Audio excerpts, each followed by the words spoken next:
नमस्कार दोस्तों, पिछले वीडियो में हमने कक्षा 7 की एक्सरसाइज 1.3 के 7 प्रश्न कर लिए थे। तो आज हम करते हैं प्रश्न संख्या 8। तो प्रश्न संख्या 8 कह रहा है कि एक सीमेंट कंपनी को सफेद सीमेंट बेचने पर 8 रुपए प्रति बोरी की दर से लाभ होता है और स्लेटी यानी ग्रे रंग की सीमेंट बेचने पर 5 रुपए प्रति बोरी की दर से हानि होती है। ठीक है, यानी कोई सीमेंट कंपनी है, उसे सफेद रंग की सीमेंट बेचने, सफेद कलर की जो सीमेंट है बेचने पर उसे तब तो क्या होता है, उसे 8 रुपए प्रति बोरी पे फायदा होता है यानी लाभ होता है। लेकिन वहीं पे उसे स्लेटी ग्रे रंग की सीमेंट बेचने पर 5 रुपए प्रति बोरी के ऊपर, यानी वो जब एक बोरी बेचते हैं तो उसे 5 रुपए का नुकसान होता है, हानि होती है। तो इसने क्या पूछा कि किसी महीने में वह कंपनी 3000 बोरियां सफेद सीमेंट की और 5000 बोरियां स्लेटी सीमेंट की बेचती है, तो उसका लाभ या हानि बताओ। तो ठीक है, पहले हम बता देते हैं। तो उन्होंने क्या किया, बेची गई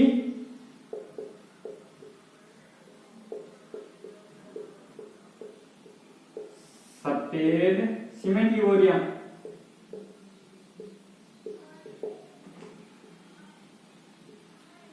सफेद सीमेंट की बोरियां, तो सफेद सीमेंट की बोरियां कितनी बेची है उसने, सफेद सीमेंट की बोरियां बेची है 3000।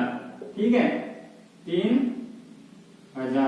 3000 बोरियां तो उसने बेच दी, लेकिन उसे उसमें लाभ कितना हो रहा है, यानी सफेद सीमेंट में प्रति 1 बोरी पे यानी प्रति 1 बोरी पे 8 रुपए का लाभ हो रहा है। तो हम क्या करेंगे, 8 से 3000 को गुणा कर देंगे, तो हमारे पास क्या आ जाएगा कि 3000 बोरियों में कितना लाभ हो रहा है। ठीक है, तो करो गुणा करने पे, तो हमने गुणा किया तो 3 जीरो के 3 जीरो और 8 को 3 से किया तो 24, यानी उसे 24,000 का क्या हो रहा है, लाभ हो रहा है। क्या हो रहा है, लाभ सफेद सीमेंट की बोरियां बेचने पे। अब उसने क्या बोला है कि उसने 5000 बोरियां स्लेटी सीमेंट की बेची है। तो चलो कर लो, बेची गई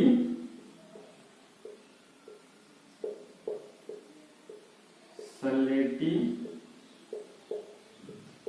सीमेंट की बोरियां।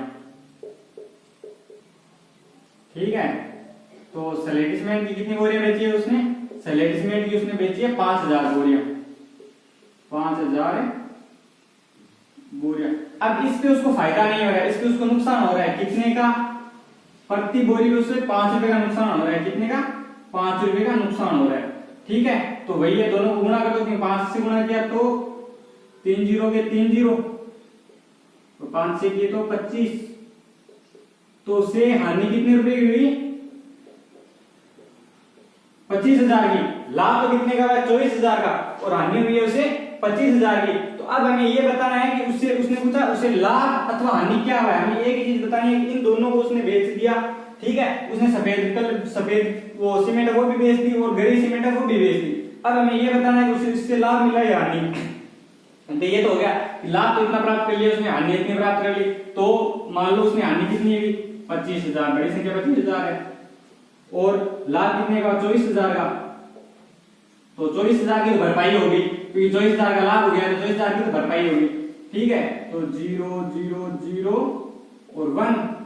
ठीक है, उसे हानि हुई है कितने की, 1000 रुपए। 24,000 तो पूर्ति हो गई, बचे कितने, 1000 रुपए तो बचे, यानी उसे हानि कितनी हुई है, उसे हानि हुई है कितनी, 1000 रुपए की। यानी कंपनी को उस महीने में कितनी हानि हुई है, तो हानि उसे हानि हुई है 1000 रुपए की। ठीक है, क्योंकि उसने 24,000 का तो लाभ कर लिया था, लेकिन 25,000 का उसको घाटा हो गया, नुकसान हो गया। तो उसे क्या मिला कि 25,000 में से 24,000 हमने घटा दिए, तो हमारे पास कितने बचे, 1000 रुपए बचे। तो ये उसको क्या हो गया, नुकसान हो गया, हानि हो गई 1000 रुपए की। ठीक है, अब करते हैं इसका सेकेंड बी जो दिया हुआ है।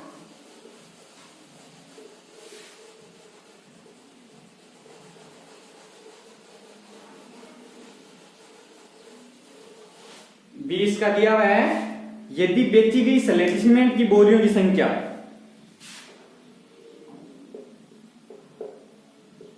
यदि बेची गई स्लेटी सीमेंट की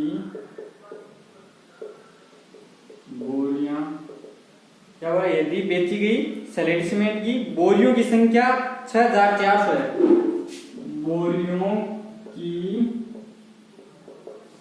संख्या 6400 है, ठीक है। इस कंपनी ने कुछ सलेटी कलर की बोरियां बेची है, कितनी बेची है? 6400, ये बोरियों की संख्या है, ठीक है। तो कंपनी को सलेटी सीमेंट की, यानी अब इसने इसमें सलेटी लिख दिया, लेकिन हमें सलेटी नहीं करना, सफेद करना है, ठीक है। तो कंपनी को करो, तो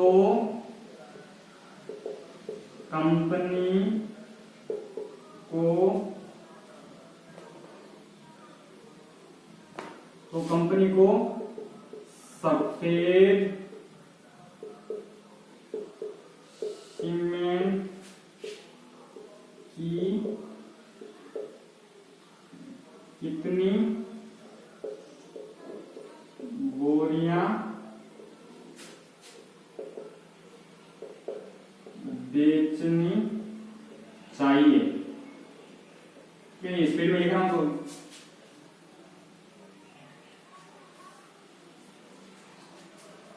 बेचनी चाहिए ताकि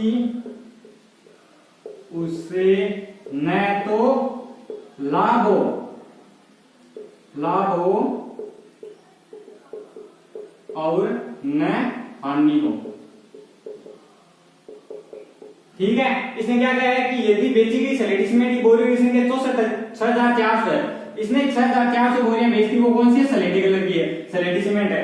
तो कंपनी को सफेद सीमेंट की कितनी बोरियां बेचनी चाहिए ताकि उसे न तो लाभ हो न हानि? तो इसका पता लगाने के लिए उसे लाभ, न तो लाभ और न ही हानि, कि उसे कितनी बोरियां किसकी सफेद सीमेंट की बेचनी पड़ेगी कि 64, उसने जो 6400 बोरियां बेची उसे जो उसे हानि है वो उसको बराबर कर ले। तो पहले तो हमें ये पता होना चाहिए कि उसने जो 6400 बोरियां बेची उसे हानि कितनी हुई है, ठीक है। तो बेची गई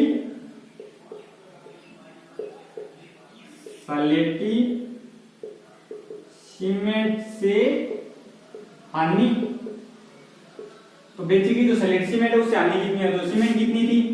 6400 बोरी, हानि कितनी होती है? 5 रुपए की एक बोरी पे, 5 तो 5 से गुणा कर लो, तो किया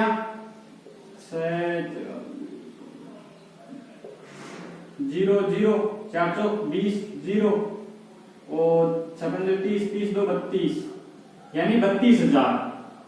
उसे हानि कितनी हुई है? 32,000 की हानि हुई है उसे, है ना। 6400 बोरियों पे उसे हानि हुई है 32,000 की, ठीक है। अब इसने हमें क्या पूछा है कि हमने कितनी बोरियां, कि हम कितनी बोरियां बेची कि ये बराबर हो जाए। तो इसके लिए तो हमें लाभ भी इतना ही होना चाहिए। हमें अगर नुकसान 32,000 का हुआ है तो लाभ भी हमें कितना होना चाहिए? लाभ भी हमें 32,000 का ही होना चाहिए। अगर हमें 32,000 का लाभ होगा ना, तभी हम क्या करेंगे? दोनों को बराबर कर देंगे, ताकि ना तो लाभ होगा और ना ही हानि होगी। तो इसके लिए हम क्या करेंगे? हमें लाभ एक बोरी पे कितने रुपए का होता है? 8 रुपए का होता है। तो हम क्या करेंगे? इसमें भाग दे देंगे 8 का भाग देने से हमारे पास आ जाएगी कितनी बोरी हम बेचे, ताकि हमें ना तो लाभ हो और ना ही हानि हो, ठीक है। मान लो आपने 40 रुपए के 5 पेन आते हैं, 40 रुपए की कितने आते हैं? 5 पेन। अब हमें पूछ ले कि एक पेन का मूल्य बताओ, तो हम एक पेन का मूल्य कैसे बताएंगे? कि 40 में भाग दे दो किसका? 5 का। तो 40 में 5 का भाग देने में कितनी बार जाता है? 8 बार, ठीक है। ऐसे कर लो तो भी 8 बार ही जाता है, वो 5 का इसमें 8 बार जाता है, ठीक है। कितनी बार गया? 8 बार। तो हमें पता चला कि एक पेन की कीमत कितनी है? एक पेन की कीमत है 8 रुपए, है ना। इसी तरीके से ये हो जाएगा। तो अब हम क्या करेंगे? 32 जो हमें 32,000 दिए, इनमें भाग देंगे 8 का, 32,000 में भाग देंगे 8 का, तो हमारे पास क्या आ जाएगा? हमारे पास बोरियों की संख्या आ जाएगी। तो करो 32,000 में ये मान लो हमने दे दिया भाग, तो 32,000 में कितनी बार जा रहा है?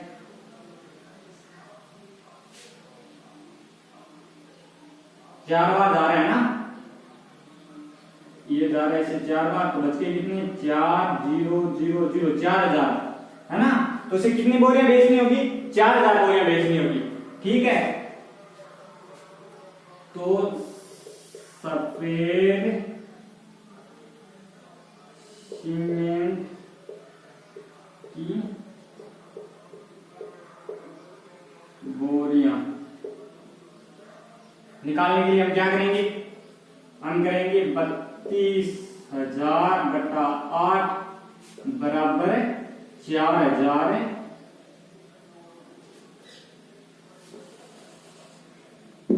बोरियां।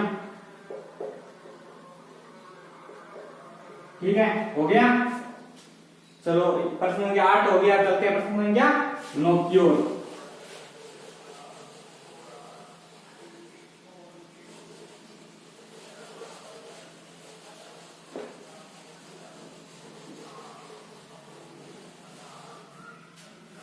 प्रश्न संख्या 9 दिया है, निम्नलिखित को सत्य कथन में परिवर्तित करने के लिए। प्रश्न संख्या 9 है, निम्नलिखित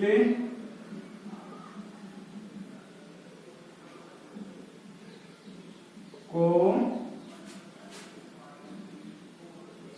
सत्य कथन में परिवर्तित करने के लिए, में परिवर्तित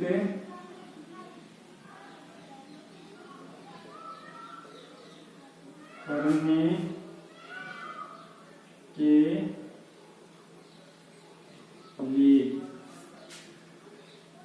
रिक्त स्थान को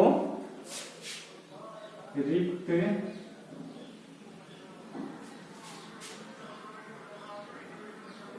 स्थान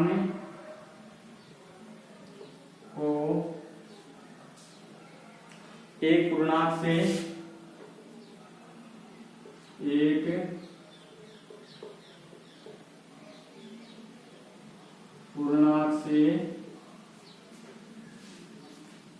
प्रतिस्थापित कीजिए,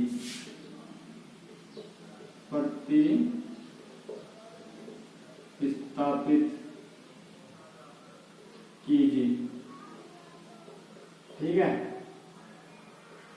अब हमें इसमें क्या क्या निम्नलिखित तो सत्य कथन में परिवर्तित करने के लिए रिक्त स्थानों की पूर्ति के लिए हमें कुछ कथन दे दिया, हमें सिद्ध करना है कि सत्य है या नहीं। मान लो इसका दिया a, तो a इसमें दे दिया -3 गुणा ब्रैकेट बराबर में दे दिए 27। तो हमें यह सिद्ध करना है कि हमें यहाँ पर ऐसी संख्या ली गई है कि उसे -3 से गुणा करने पे हमारे पास कितनी आ जाए, 27 आ जाए। 27 तो आ जाए, लेकिन 27 किसके आने चाहिए, 27 हमारे पास प्लस के आने चाहिए। तो कोई भी संख्या अगर प्लस की लानी है तो अगर माइनस को माइनस से गुणा करेंगे तब क्या होगा, प्लस में। तो यहाँ पे जो भी संख्या आएगी वो किस में होगी, वो माइनस में होगी। तो चलो ये माइनस लगा देते हैं। ठीक है, अब देखो 3 को किससे गुणा करेंगे, 27 आ जाएंगे। करके देखो 3 को किससे गुणा करोगे, मान लो 3 को क्या है 9 3 27, तो -9 को -3 से गुणा करने पे कितने आएंगे, 27 आ जाएंगे। ठीक है, हो गया। अब चलो बी की ओर। बी दिया है 5 गुणा ब्रैकेट बराबर में दे दिया -35। अब देखो 5 को किससे गुणा करेंगे कि -35 आएंगे। पहले चीज हमें क्या ध्यान रखनी है, पहले ये ध्यान रखना है अगर इधर माइनस है तो हमें इधर क्या लिखिए कि पहले इधर भी माइनस आना चाहिए, ये माइनस लाने के लिए, क्योंकि पहले हम क्या करते हैं, पहले आगे वाले चिन्ह को सोल्व करेंगे। तो यहाँ पे प्लस है, इधर भी हम यहाँ पे माइनस से गुणा करेंगे तो माइनस प्लस माइनस हो जाएगा। अब करते हैं कि क्या संख्या लिखेंगे। मान लो 5 को किससे गुणा करेंगे, 35 आ जाए, तो 7 पंजो 35, तो 7 से गुणा करने पे कितने आते हैं हमारे पास -35। अब चलो इसके सी की ओर। तो सी में पहले दे दिया इसमें ब्रैकेट गुणा -8 बराबर 56। वो भी किसमें, माइनस में है ना, हाँ इसमें -56 दे दिया। अब पहले तो करते हैं चिन्ह को सोल्व। इधर तो माइनस दिया हुआ है, अगर इधर भी माइनस कर देते तो प्लस हो जाएगा। तो यहाँ पे हम जो संख्या लिखेंगे वो किसके लिखेंगे, वो प्लस के लिखेंगे। अब देखो 8 को किससे गुणा करें ताकि हमारे पास कितने आ जाए, -56 आ जाए। तो करो 8 को देखो 8, तो 8 का भाड़ा बोला आपने, बोलो कितनी बार बोले कि 40 7 बार बोलने जाता है ना, कितनी बार, 7 बार। हाँ, तो हम किसे गुणा करेंगे, 7 से गुणा करेंगे -8 को, तो हमारे पास कितने आते हैं, -56 आते हैं। क्यों, क्योंकि इधर तो हमने प्लस से किया, इधर माइनस है, तो माइनस प्लस माइनस होता है। अब चलते हैं डी की ओर। डी में हमें वही किया है, पहले ब्रैकेट दे, पहले रिक्त स्थान गुणा -12 बराबर 132। अब देखो 12 को किससे गुणा करें कि हमारे पास कितने आ जाएंगे, हमारे पास 132 आने चाहिए, लेकिन 132 हमारे पास किसके आने चाहिए, प्लस के आने चाहिए। इधर क्या है, माइनस है, तो हम माइनस की संख्या से इसको गुणा करेंगे ताकि वो प्लस में परिवर्तित हो जाए। अब मान लो 12 का भाड़ा हमने कितनी बार बोला, 12 का भाड़ा 10 बार बोल दिया, तो कितनी आई हमारे पास, 120 आ गई। 12 का भाड़ा 10 बार बोले 120 आ गए, लेकिन हमारे पास 132 है, कितने और बच गए, हमारे पास 12 और बच गए, है ना। प्लस 12 करने के कितने होते हैं, 2 3 1 32 आते हैं ना। तो 10 बार तो हमने गुणा कर दिया, अब मान लो एक बार और गुणा कर दिया, कितनी बार गुणा किया, 11 बार। तो हमने किससे किया, 11 से, वो भी माइनस से। तो 11 से गुणा करने में हमारे पास क्या आते हैं, 132। ठीक है, अब आज की हमारी एक्सरसाइज हो गई 1.3। अब करेंगे हम प्रश्नावली 1.4। ठीक है, ओके, धन्यवाद।